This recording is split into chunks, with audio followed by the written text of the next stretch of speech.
Let me see what's on Instagram. Uh-uh. Now I know she ain't on here talking about me. Loud as a motorbike, one bust a grape in a fruit fight.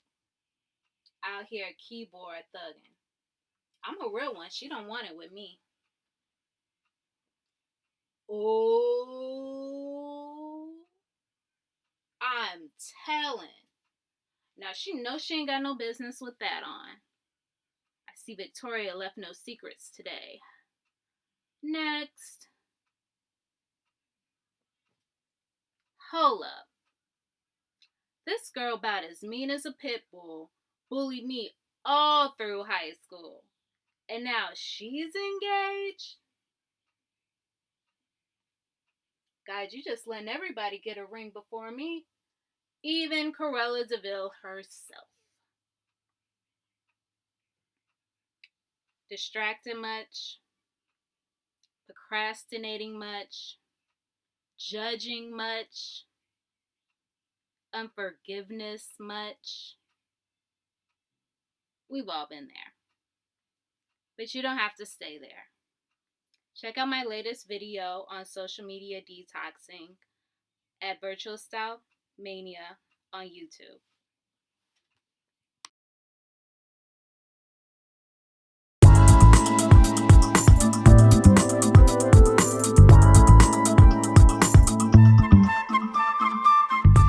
Hello, everyone. My name is Brianna. Welcome to the video extension of Virtual Style Mania, where you can find behind the scenes footage, real discussions on various topics, as well as interviews and collaborations with people from all walks of life living their best lives out loud. Today, I'd like to talk to you about social media detoxing and how it's helped change my life for the better. I started fasting from social media a few years ago around the holiday season.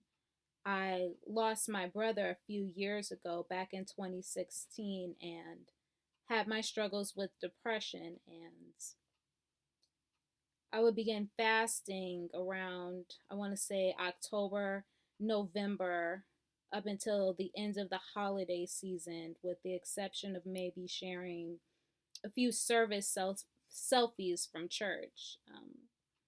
I realized I felt better and didn't really miss social media. Um, I concluded that I was on social media so much because I was depressed, and I was depressed in part because I was on social media. I had no idea how irritated I was until I logged off long enough.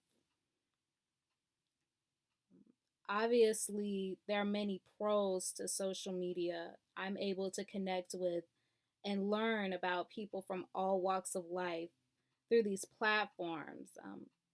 It's created various avenues to communicate, create, and connect with people worldwide. It's made staying in touch with those we wouldn't see otherwise more possible. Found my church home and various ministries that I follow via social media. Some of my favorite online boutiques I found on Instagram. Nowadays, if you're an artist or entrepreneur of any sort, you more than likely need some type of social media presence to get the word out about the work you do. It's hard to imagine now how we operated before social media. We now have some free tools given to us to promote and launch our work and reach the masses at the click of a button. While there are many pros to social media, there are also cons. I find myself fasting from social media because of those cons, and I have the challenge of remaining on these platforms while not becoming consumed by it. And I suppose my challenge is really everyone's challenge, although some may not find it to be a challenge at all. Social media has trained us to become codependent on the approval and affirmation of others to feel secure in ourselves and our callings. Almost everyone I know that has started a business or entrepreneurial pursuit of some sort has mention that they're not getting the likes, the shares, the comments, or recognition that they feel is due for their work. I also am not immune to this feeling. When I launched my business back in April, I thought that more people would be happy and excited for me, and I heard crickets.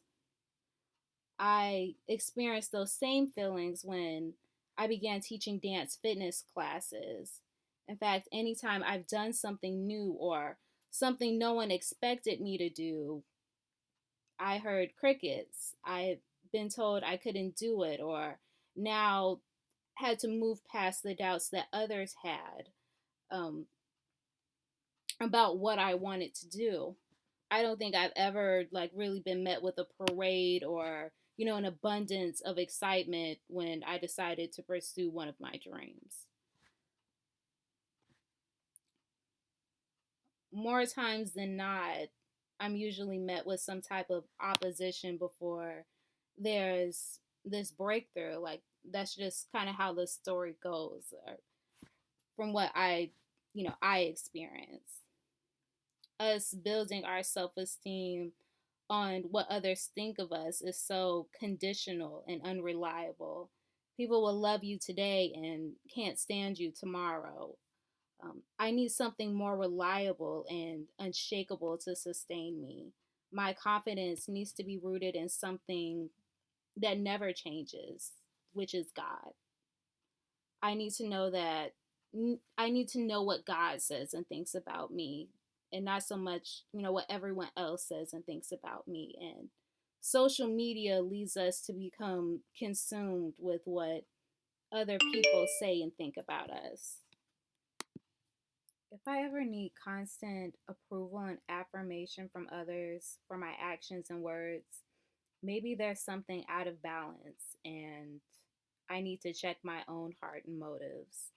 While I appreciate likes, shares, positive comments, and support of my business ventures, I know that I still need to be secure in myself in the absence of it. The only work that I have to do is my very best, and the right people will be attracted to what I have to offer. I'm a firm believer in allowing people the time and space to choose on their own terms what capacity they want to show support if they decide to do so. I've experienced occasions where I definitely felt accused of being a non supportive hater if I didn't like or share every post or always buy what was being sold because of the relationship or connection I had with a person.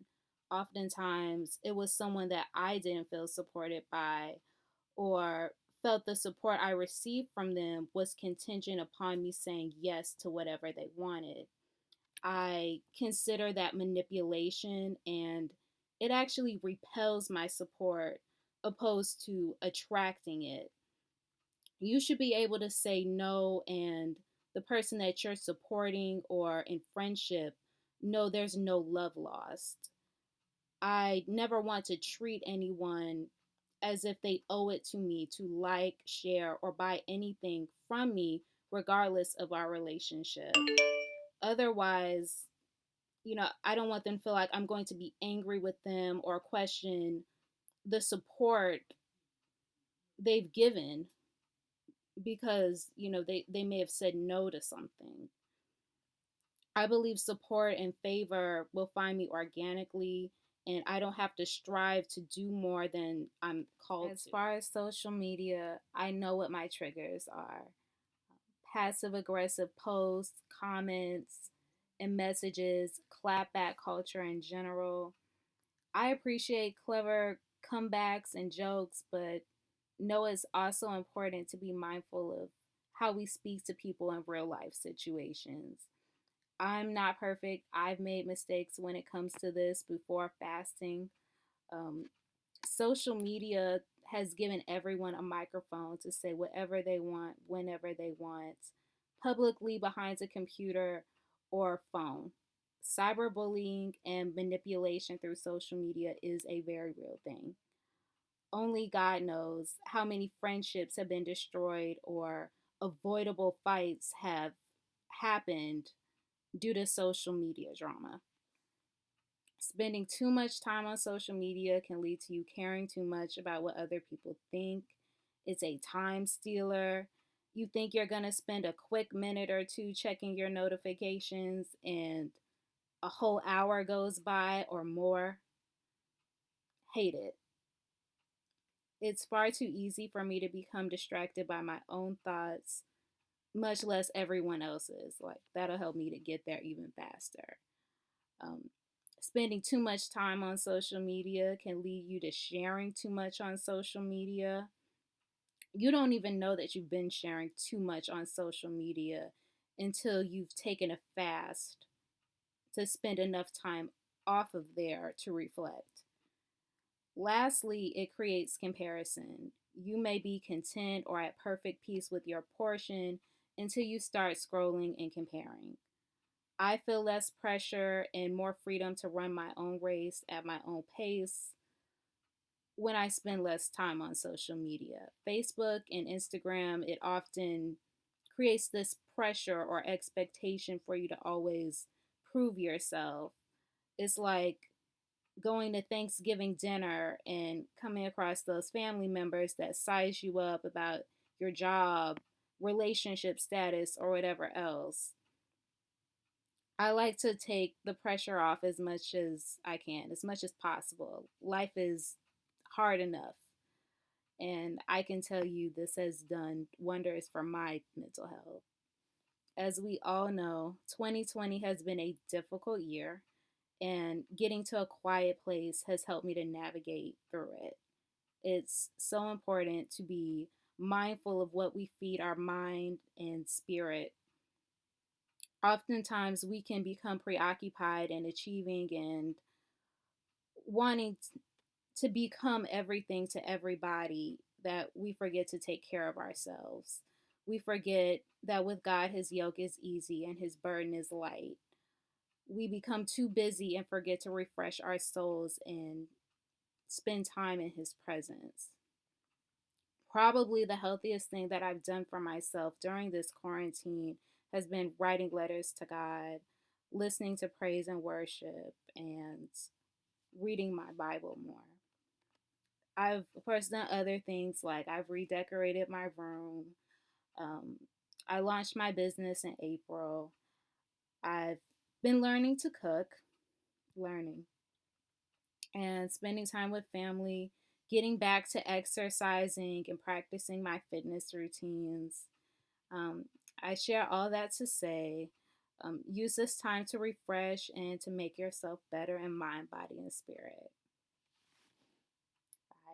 Bye. You can connect with me on Facebook and Instagram at Virtual Style Mania.